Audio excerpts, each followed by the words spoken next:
ಸಿದ್ದಾಪುರದಲ್ಲಿ ಅಯ್ಯಪ್ಪ ಸ್ವಾಮಿ ಜಾತ್ರೆಯ ವೇಳೆ ದೊಡ್ಡ ಅವಘಡ ನಡೆದು ಹೋಗಿದೆ.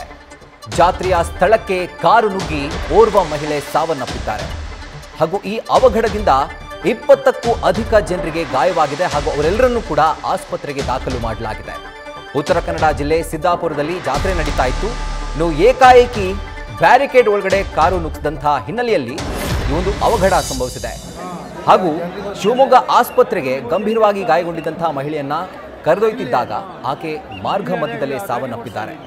ಇನ್ನು ಮಿಕ್ಕುಳಿದಂತಹ ಗಾಯಾಳುಗಳನ್ನ ಸಿದ್ದಾಪುರ ಆಸ್ಪತ್ರೆಗೆ ದಾಖಲಿಸಿ ಚಿಕಿತ್ಸೆ ಕೊಡಿಸಲಾಗ್ತಾ ಇದೆ. ಅಯ್ಯಪ್ಪನ ಜಾತ್ರೆ ನಡೀತಾ ಇತ್ತು ಸಿದ್ದಾಪುರದಲ್ಲಿ, ಉತ್ತರ ಕನ್ನಡ ಜಿಲ್ಲೆಯ ಸಿದ್ದಾಪುರದಲ್ಲಿ.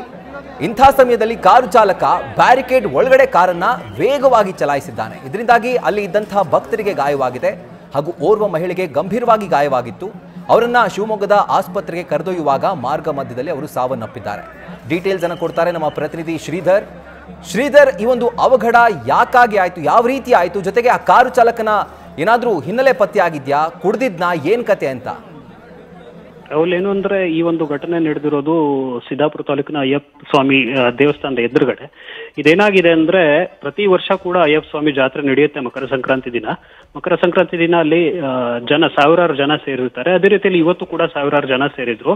ಈ ಒಬ್ಬ ರೋಷನ್ ಅನ್ನೋ ಒಬ್ಬ ಯುವಕ ಕಾರ್ ಚಾಲಕ, ಅವನು ಸೇರಿದಂತೆ 3 ಜನ ಕಾರಲ್ಲಿದ್ದು ಕಾರನ್ನ ವೇಗವಾಗಿ ಚಲಾಯಿಸ್ಕೊಂಡು ಬಂದಿದ್ದಾರೆ. ವೇಗವಾಗಿ ಚಲಾಯಿಸ್ಕೊಂಡು ಬಂದಾಗ ಪೊಲೀಸರು ತಡೆದಿದ್ದಾರೆ. ಪೊಲೀಸರು ತಡೆದಿದ್ದನ್ನು ಕೂಡ ಲೆಕ್ಕಿಸದೆ ಬ್ಯಾರಿಕೇಡ್ ಕೂಡ ಹಾಕಿದ್ರು. ಬ್ಯಾರಿಕೇಡ್ ಅನ್ನು ಕೂಡ ಇದ್ ಮಾಡದೆ ಒಳಗಡೆ ನುಗ್ಗಿಸಿದ್ದು ಆ ಜಾತ್ರಾ ಮಂಟಪ ಏನಿದೆ, ಜಾತ್ರಾ ಮಂಟಪಕ್ಕೆ ಕಾರನ್ನ ಹೊಡಿಸಿ ಅಲ್ಲಿಂದ ತಗೊಂಡು ಬಂದು ಇನ್ನೊಂದು ಪಾನಿಪುರಿ ಅಂಗಡಿ ಏನಿರುತ್ತೆ, ಪಾನಿಪುರಿ ಅಂಗಡಿ ಒಳಗಡೆ ಕೂಡ ನುಗ್ಗಿಸಿದ್ದಾನೆ. ಅಲ್ಲಿಂದ ಸ್ಟ್ರೇಟ್ ಆಗಿ ಮುಂದೆ ಹೋಗಿದ್ದಾನೆ. ಆ ಸಮಯದಲ್ಲಿ ಅಲ್ಲಿದ್ದಂತಹ ಮಕ್ಕಳು ಸೇರಿದಂತೆ 9 ಜನರಿಗೆ ಗಾಯ ಆಗಿದೆ.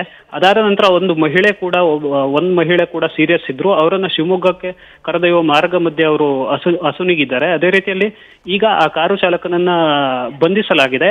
ಅವನು ಡ್ರಿಂಕ್ ಅಂಡ್ ಡ್ರೈವ್ ಮಾಡಿದ್ನ ಅನ್ನೋದನ್ನ ಮೆಡಿಕಲ್ ಒಂದು ಪರೀಕ್ಷೆಯನ್ನ ಮಾಡಿದ ನಂತರ ಗೊತ್ತಾಗುತ್ತೆ ರಾಹುಲ್. ರೈಟ್ ಶ್ರೀಧರ್, ಈಗ ಗಾಯಗೊಂಡಿರುವಂತಹ ಪರಿಸ್ಥಿತಿ ಯಾವ ತರ ಇದೆ, ಡೀಟೇಲ್ ಸಿಕ್ಕಿದ್ಯಾ? ಈಗ ಸದ್ಯಕ್ಕೆ ಗಾಯಗೊಂಡಿರುವಂತವರು ಸಣ್ಣ ಪುಟ್ಟ ಗಾಯಗಳಾಗಿದೆ, ಮಕ್ಕಳಿಗೂ ಕೂಡ ಗಾಯಗಳಾಗಿವೆ.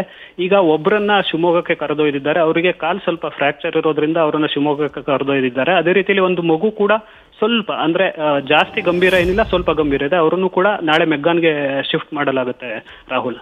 ರೈಟ್ ಶ್ರೀಧರ್, ಥ್ಯಾಂಕ್ ಯು ಡೀಟೇಲ್ಸ್ಗೆ. ನ್ಯೂಸ್ ಫಸ್ಟ್ ನಿರ್ಭೀತಿಯಿಂದ ನಿಮ್ಮ ಪರವಾಗಿ.